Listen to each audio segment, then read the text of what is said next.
And now, without any further ado, we would like to call upon our candidate, Shaila Kibria.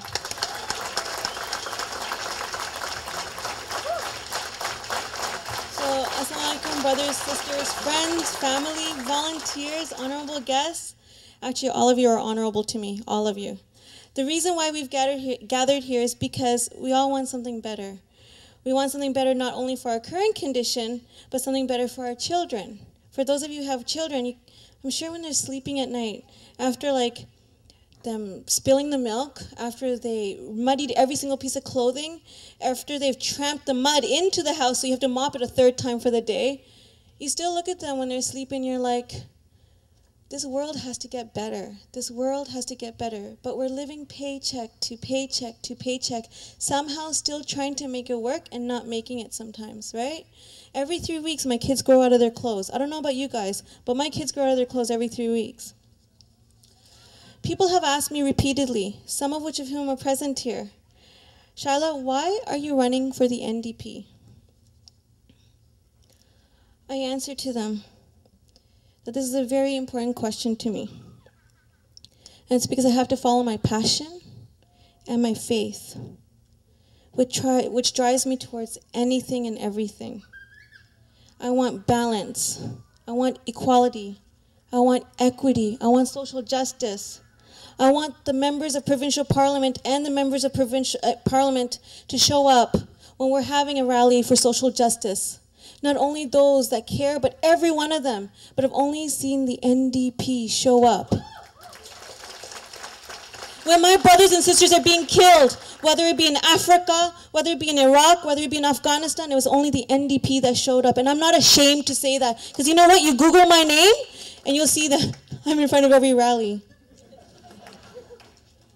Throughout history, it is because of the NDP that we've been able to accomplish what we Canadians take most pride in, which is universal justice, equity, equality for all Canadians. Out of these driving precepts sprung the most vital, yet most fundamental idea, the idea of universal health care. This was from the NDP. We all use it. We take our children to the health care. We just show our OHIP card. We just meet the doctor over and over and over. We don't even think about how much it's costing the government. We don't think about the taxpayers. We just think about ourselves. But when it comes to supporting the party that brought it to us, it's the NDP. We have to be there. The NDP is constantly fighting for the less fortunate, that we Canadians have been able to provide equality to so many more than any other country in the world. For these very important, which mirrors my own values and heritage, I choose this party, the NDP. And this is what our leader, Howard Hampton, believes in. And this is what we want our representatives at Queen's Park to believe in. And this is why I'm so proud to stand up for elections. We all know that the McGuinty government has failed us. They have failed to provide a safe future for our children by not going through with the child care. Just at UTM, a prime example, the one we just opened at UTM together, UTM meaning the University of Toronto Mississauga campus. 5 years ago, I found that mothers were taking children to class with them because they had to shut down the child care. I took my children to class with me. Or we worked together as parents to look after each other's children. I was lucky. I had my mother and father. I had my husband. But what about those moms, the single moms who had to depend on themselves and the country that they grew up in? And there was nothing. There was nothing for them. We worked hard with these parents to bring about childcare to UTM. And you know what happened? The administration said to us, Shaila, how can we bring childcare to UTM when the government is not funding us? I'll go to the government. We met 23 out of the, I think, 103 MPPs, and they're like, we don't have the money. Yet, they gave themselves a $40,000 pay increase for each one of them. That's our taxpayers' money. How can they say to me that they want a pay increase, they won't fund childcare for moms who are trying to get an education, yet they get a $40,000 pay increase, something I wasn't even making in my job.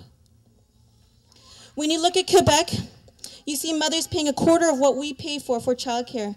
I ask you, why is it not possible here? Why is it that the Harper government gives tokens of $1,200, which we all know doesn't provide for anything And McGinty's sitting around doing nothing. I say it's time for change, but not time for change just to say it, but from the action we've provided in the past, I think it's time for that kind of change. I say it's time to support true champions of social justice. I say it's time to support the NDP.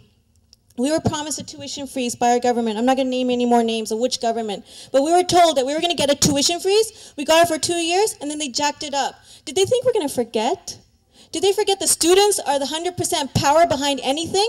Did they forget that parents are the ones that make this driving force economy a driving force in the first place? Did they forget that the economy can only boom with students being prosperous? Students are coming out with a mortgage without even having a house.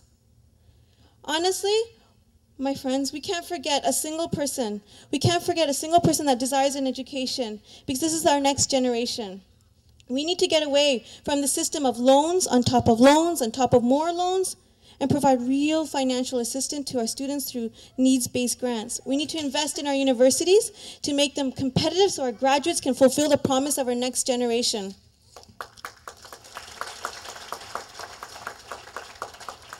And it takes more than the saying, it's time for change.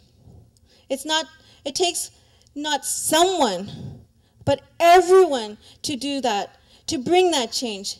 And with your help and support, we can bring proper care for our seniors.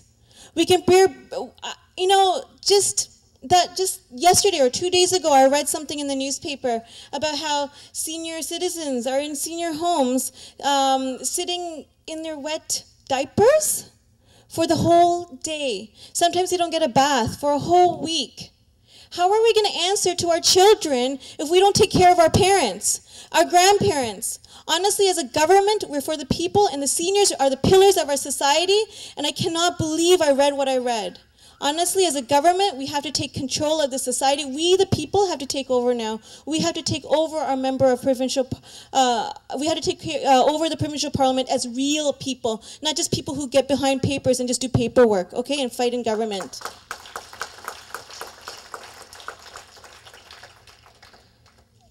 I want to finish off by saying I thank every one of you in this room, for every role that you've played, for everything that you've done, for being every part of my life, whether it be from birth, whether it be someone I've just met recently because of my candidacy, whether it be because I've just met you today or yesterday because you came for the sake of supporting me, whether I've met you through my husband or through university. I thank every one of you.